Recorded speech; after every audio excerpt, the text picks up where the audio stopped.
Hey everybody, so before this video starts, I needed to make a pretty big correction to something that I say about halfway through with Steve Toussaint's character, Lord Corlys Velaryon. I mistakenly call him a Targaryen, and my bad. So I got confused because early on, actually it's the first scene of the show, it shows him up there with the rest of the Targaryens, and I thought he was a Targaryen. He's not. It's actually his wife who is the Targaryen, which makes a ton of sense considering she's the one who's being considered as queen to replace the previous king. Anyway, my bad. The rest of it, I still pretty much stand by. I think they absolutely tokenize this character, whether that was what they say their intention was or wasn't. It seems pretty clear to me. Feel free to comment down below, but I know a ton of people are going to be in the comments constantly saying that over and over again. So I just wanted to put that out there. Not a Targaryen. He's a Velaryon. There is a difference, I guess. So you guys are more than welcome to kind of go off on I know some people will. They'll start talking about the history of the Velaryons. Yeah. So anyway, just wanted to make that correction real quick and enjoy the review. Honestly, I kind of want you to go first. I mean, I know a little bit of what you. You want to put me in the frying pan? Yeah, because I have sort of like the stuff I want to talk about. Yeah. But why don't we do this? Give me sort of just your general thoughts. Okay. And then I've got some stuff that I want to talk about, and we can just kind of go through it that way. I liked it. I'm not going to say I recommend it because I'd rather watch the entire first season rather than recommend it right now. Based off one episode. I agree. Yeah. And because the next episode could be absolute trash. Yeah. Or the third episode could. And so I told you, I think my theory was like they were going to come out high on the first episode, and then it was going to kind of slowly go down over the next couple, and then dip back up and go down, and then end with a bang. But credit to HBO Max, they got 10 million customers to watch The House of the Dragons, which is probably what they really needed, since I think this costs like $30 million an episode to make. It was a lot. So yeah, I liked it. I wasn't,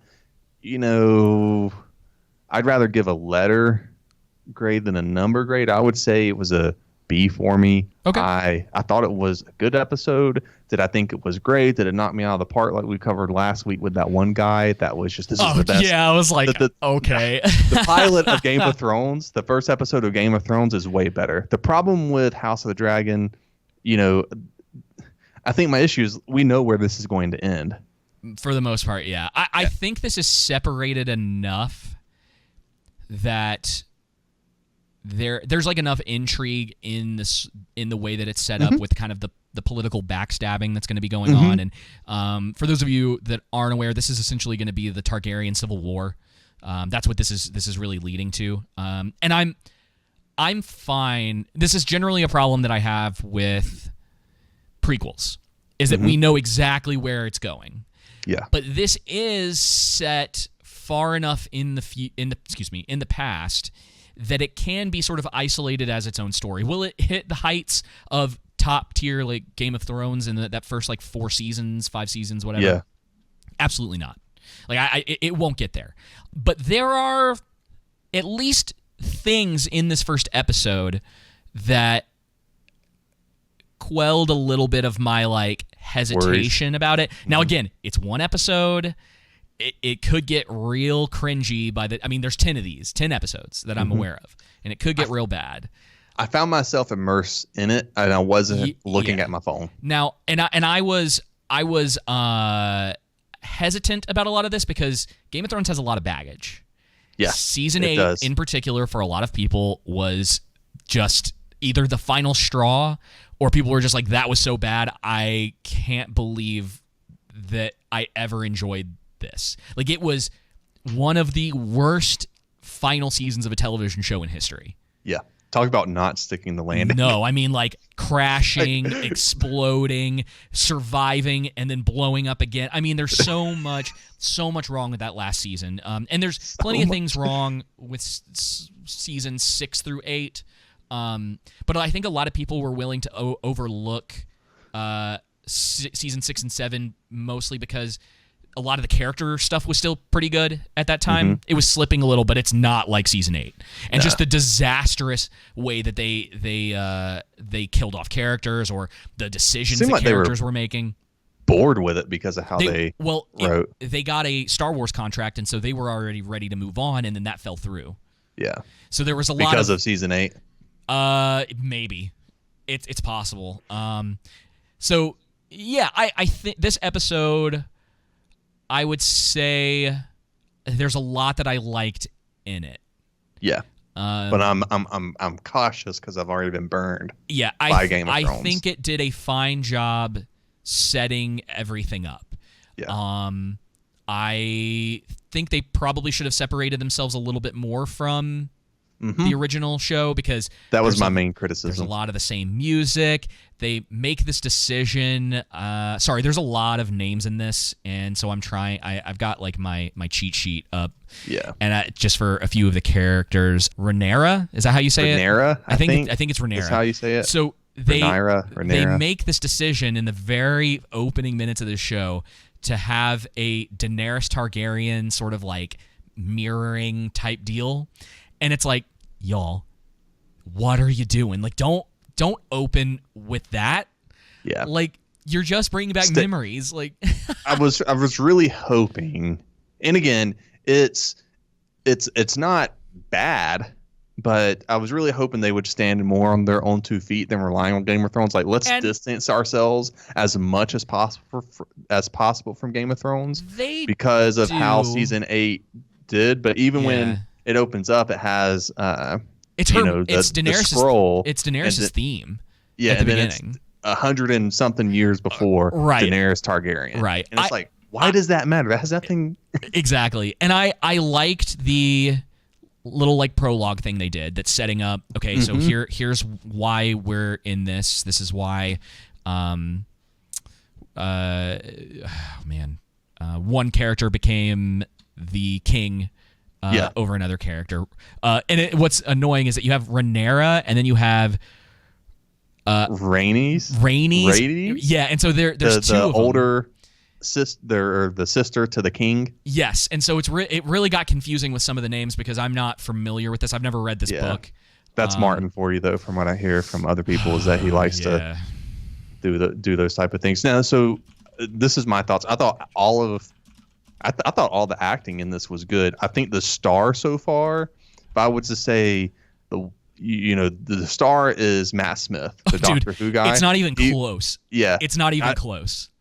He's the star so far based off of this first episode. The other actors and actresses in it are good, but he just is in his own tier. I would say that the guy who played Viserys was great. Otto, the lady who played Viserys' wife, the queen.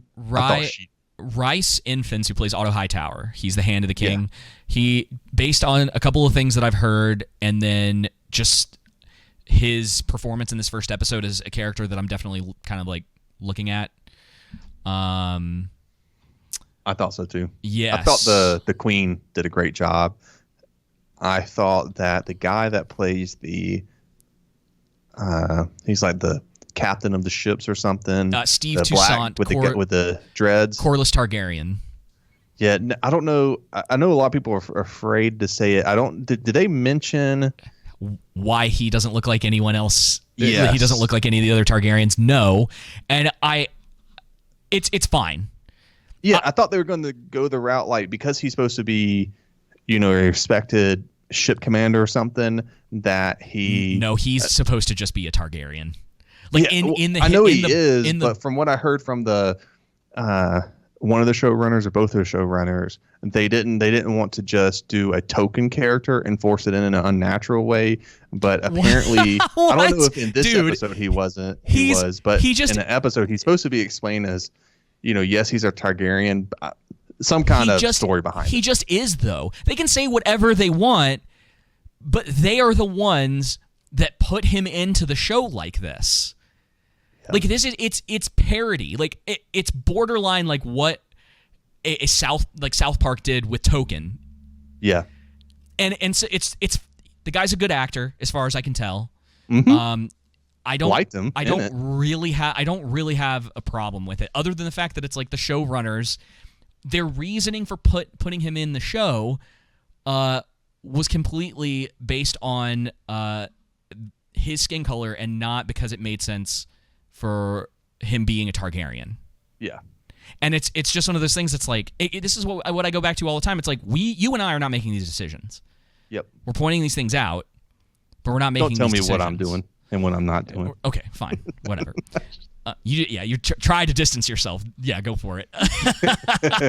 Yeah, but I think he did fine. I think he seems to. One of the things I really liked about his performance, and this is something you don't get from a lot of stuff now, is that Corliss you could tell based on his very subtle acting in certain scenes how much he disapproved of the current regime in the show. Yes. He's bitter about his wife not becoming the queen. Yep. And he's going to take up Daemon Targaryen's side more than likely because of this. And so I'm really curious about the connection and the way that his character is going to intertwine with everybody else. Dude, man, I'm telling you, I cannot find him on IMDb on the Really? House of Dragon cast. I know Steve he's on Toussaint? Here. Steve, I'm gonna just have to do it. Yeah, he's right. It's Steve Toussaint. He's right there. He's got like yellow. Okay, I got it. He's like the third person down. Well, he wasn't on mine when I loaded it up, but there he is. Okay. Anyway, right under Matt Smith. I think the show looks great. I do too. But I also think that more than likely our two leads, Rhaenyra and Alicent, I like these are their younger actresses. Years. Yeah. So there's two other actresses that we haven't seen yet that are going to be taking up the role at some point during the season. So have to wait and see on that. I think they were perfectly fine. I actually really like how Rhaenyra and Damian are together. Mm-hmm. Someone was saying that they thought Rhaenyra was boring and Alicent, and I'm like, I don't know how. I mean, it's set up in exposition, but I don't know, man. I mean, Daemon. I mean, you can. This is the thing. You can talk about how we just said Matt Smith is a star of the show, and if there's, again, I know it's subjective, but I don't think they were bad or boring. Boring is a really subjective thing too. Yeah. I was completely fine with it. I wasn't blown away by them, but I thought everyone in the show. Okay. I thought everyone in the show did pretty good.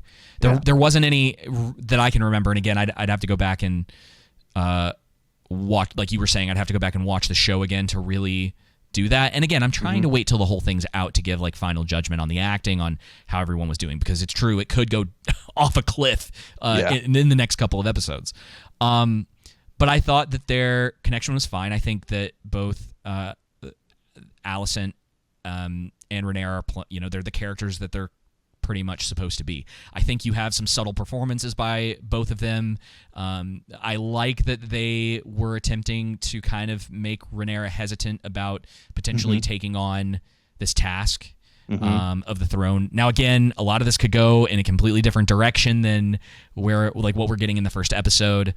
And I keep wanting to talk about Matt Smith because, dude, I finished the episode, right? And I went, I mean, I'm gonna watch the whole season because of him. I don't. He did such a great job. And I actually do. I wish they would have focused on Lord. Is his name Corlys? The Corlys. Guy with the Corlys. I think it's guy with the dreads. Corlys Targaryen. Yeah. Okay, Corlys Targaryen, Valerian.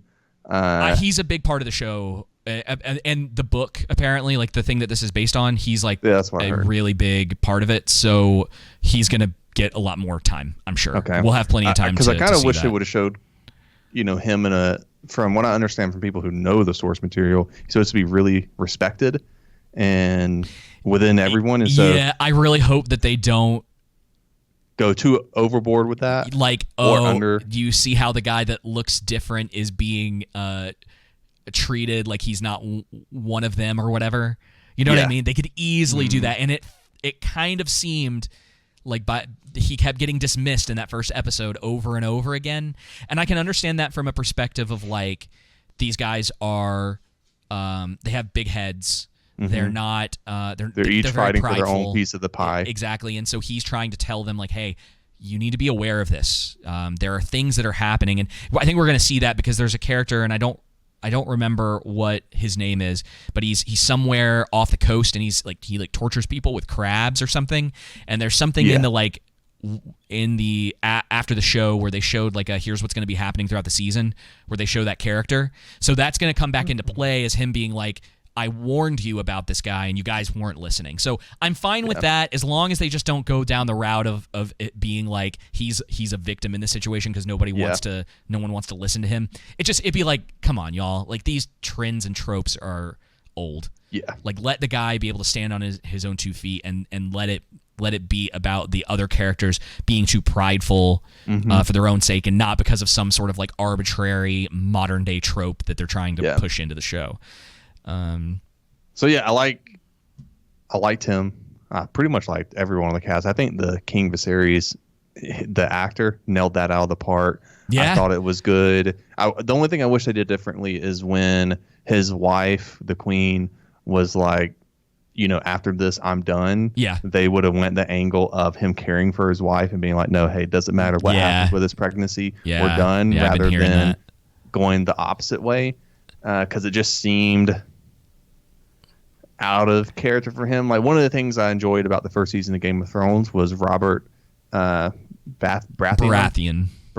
Yeah. And even though he's only in the first season, the actor's so great in it. He made a lasting impact in how he wasn't someone that was absolutely good, right? And he wasn't someone that was absolutely evil. He was a bit of both, right? Yeah. Like morally good and morally bad in ways. Yeah. And so, I kind of understand if they want to go that route with the series. I just wish in that moment that would have been a little bit different because how everything lined up, it seemed odd. Yeah, especially because he was so devastated over her death. Yep. And that part too. I mean, we can talk about the tournament because that kind of plays those kind of intertwine with each other, with the birth of his son and with his wife's pregnancy, and then the tournament going on at the same time, and them both being very like violent. You could almost say like foreshadowings of everything that's gonna be happening. I really liked it. That was visceral. Very very tough. I like the opening though of them like cutting the guy's genitals off because he was a rapist. Oh, so well that's a little bit before. So one of the things that was really cool about, and it was one of those moments it was that scene in particular that made me go like, Daemon Targaryen's going to be one of the better characters in this show, if not the best, and especially in the season, because Matt Smith owns the role. They don't hold punches with it about him being like absolutely willing to go places that other characters are not going to be willing to go. Yeah. And it's such good setup for the tournament because through the whole tournament, whenever he's taking people on, you're like, what is he going to do? Like, what does this dude have up his sleeve to cheat, to whatever? And I actually thought it was surprisingly tame, but I'm wondering if that was kind of a decision on purpose where you see how brutal he can be. And then, so you're wondering what he's going to do. And he does a couple things in the tournament that are real like brutal. Like a governor on him, so to say, as far as his brutality is concerned. Because I agree. I know that he comes across as brash and arrogant and everything. I thought it was odd though when he did get the other guy down, and he, just stands and is getting praise, and then the other guy, he's like, he would do that. He would get his sword. So the thing is I think that's a reference to Game of Thrones because it's not 100%, but that's what happens to Martell. One of the Martells in, I can't remember his name. It's Pedro Pascal. The guy who got killed by the mountain. Yes, and so that's exactly kind of what he did. So it's like he has I thought that was dumb too. Well, that's the idea. Is it's like it's kind of part of his personality. I think that's what they were trying to show. Because I agree. I was just like, dude, what are you doing? It's like you've won. Like you got to get the guy to yield or whatever. But I think that they're trying to show that he is cocky. Yeah. That he likes the praise for the things that he does, and the thought that I would have is like some of that may ultimately end up being his downfall, right? They're trying to really show you the characteristics of a lot of these characters. Now, you see, go ahead. Sorry, you also see that with Rhaenyra and Alicent in the same scene where Daemon goes up to Alicent and gets her favor from her. And then the Dornish guy goes up to Rhaenyra later on and does the same thing. And so there's subtle hints, and this is actually going to happen, about them kind of going down separate paths. And I think that was a little bit of foreshadowing for that.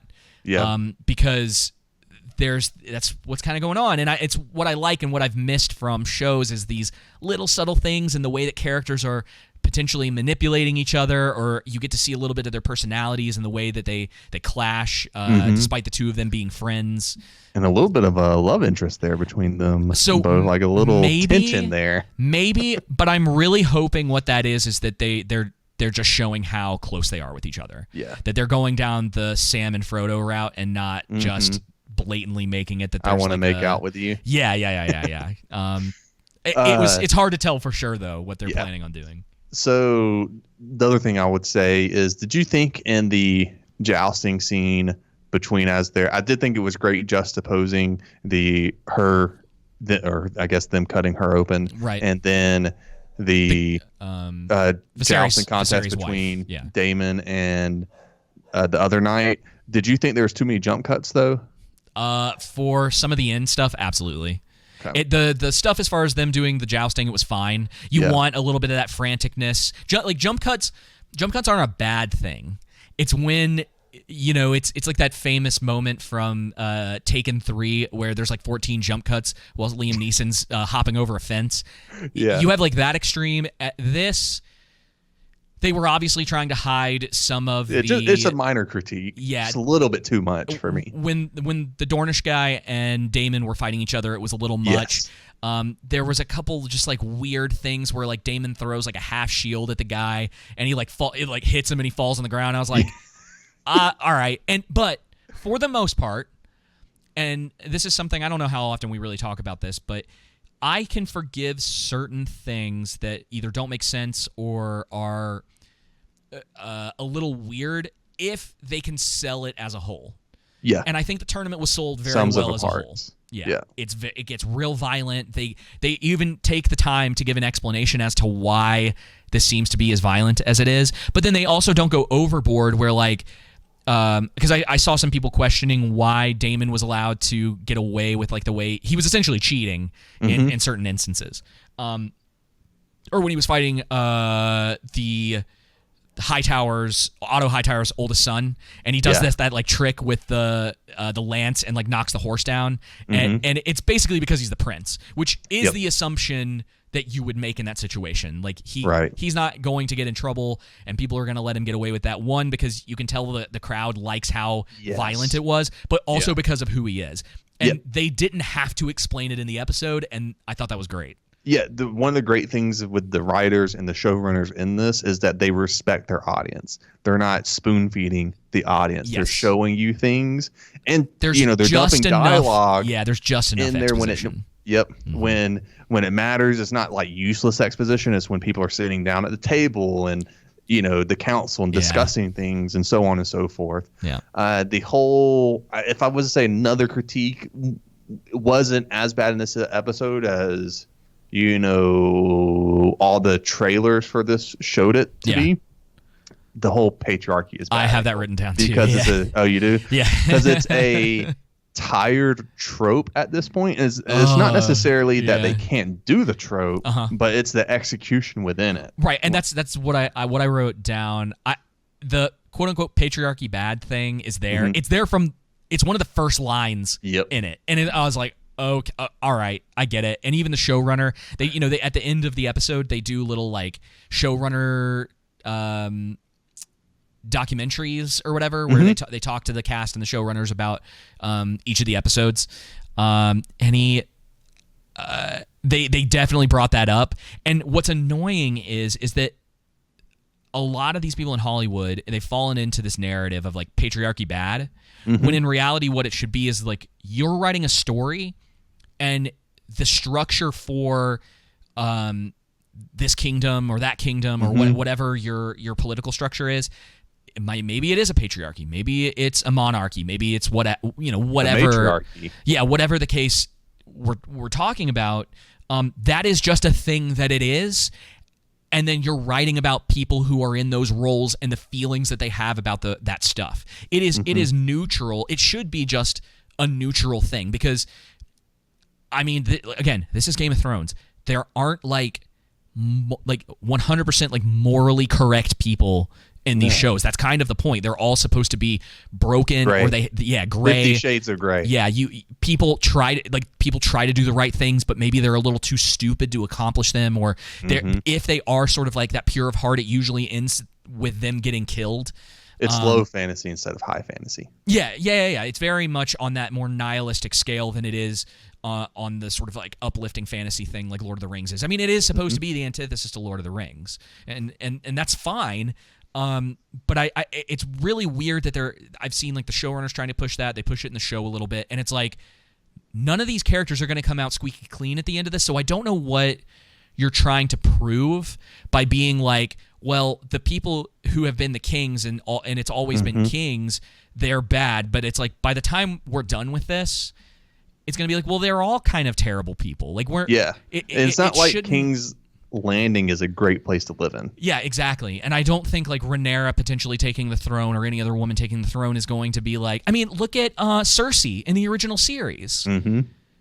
It's exactly this, and it's just one of those things that's like when they try to bring in these like modern day talking points into these fantasy series, no matter what it is, it's always just a little bit like, it just makes me roll my eyes because I'm like, can you all just tell your story within this? We're capable of being like, oh, this person's bad. Yeah, this person's it's a little the better. subtlety of showing like you can easily show the good aspects of whether if it's patriarchy, monarchy, matriarchy, democracy, a constitutional republic, what have you, right? Yeah. You can easily show the good forms of it and the bad forms of it. Yeah, what works, what doesn't work, the downfalls, and the positive side. But that's not what happens most of the time because there is a specific stamp for the agenda. Like standard. We're going to show. Yeah. Yep. Let's see. I only have a couple other things in here. I didn't care. I think they went a little overboard with the design of Matt Smith's dragon. I think it's a little too on the nose because it literally looks like a devil, and you're like, guys, I get it, but like you could have brought it down just a smidge. I think the dragons look great for the most part. Speaking of which, I thought the CGI was good. There's some. Good. There were a couple of scenes. There's a couple where I was like, yeah. But I can forgive it because of the storytelling and all the other visuals are great too. I think they did a pretty good job. I think this is going to knock the Rings of Power out of the park. The nods to the original series, again, there's a few of them at the end. I don't think it was really necessary. I think, again, this is more like of the White Walker part. Yeah, it's like this is the part where they were telling a little too much instead of being subtle about it. The knife that Viserys carries around is the one that Arya uses to kill the Night King in the last season. And again, when I'm fine with the knife being there, even though that's like, for a lot of people, that's a really sore spot because it's just ridiculous. Again, that it was her that did it, and not Jon. Season 8 has been talked about to death. We don't have to go into detail about that, but that, and then the whole like a Song of Ice and Fire thing. I'm a little more okay with the Song of Ice and Fire thing if it's just this is just Viserys being as passionate as he is about the rule of the Targaryens, and that he believes the Targaryens are essentially the people that are going to save the world.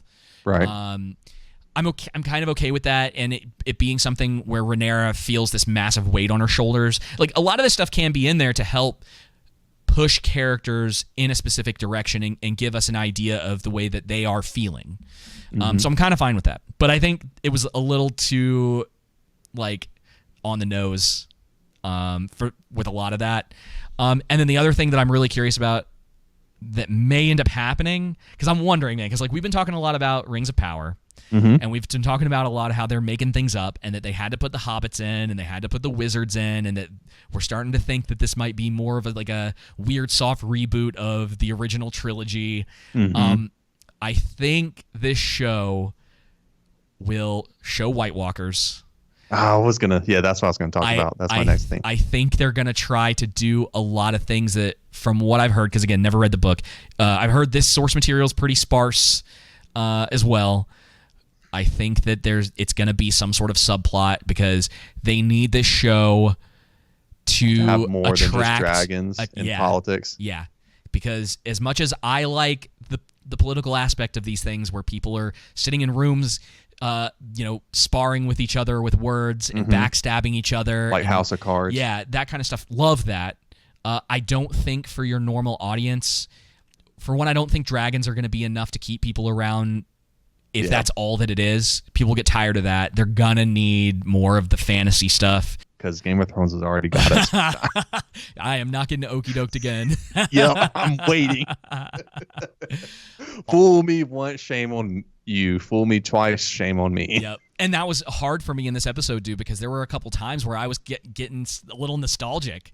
It was like, oh man, there's so many memories of like good parts of this show and things that were happening that were great. And great first episode. I will say that's a good first episode. Yeah, I liked the first episode. I'm still hesitant about the show in general, but I liked the first episode. I appreciated the setup. I appreciated Matt Smith acting his heart out. I mean, I think of all the characters, he's really putting in the work. So I think the show definitely amplifies his acting credibility, which is really good for him. No matter where the show goes, I think people are going to still be like, Matt Smith did a good job in this. Yep. The show, maybe it doesn't turn out to be all that great.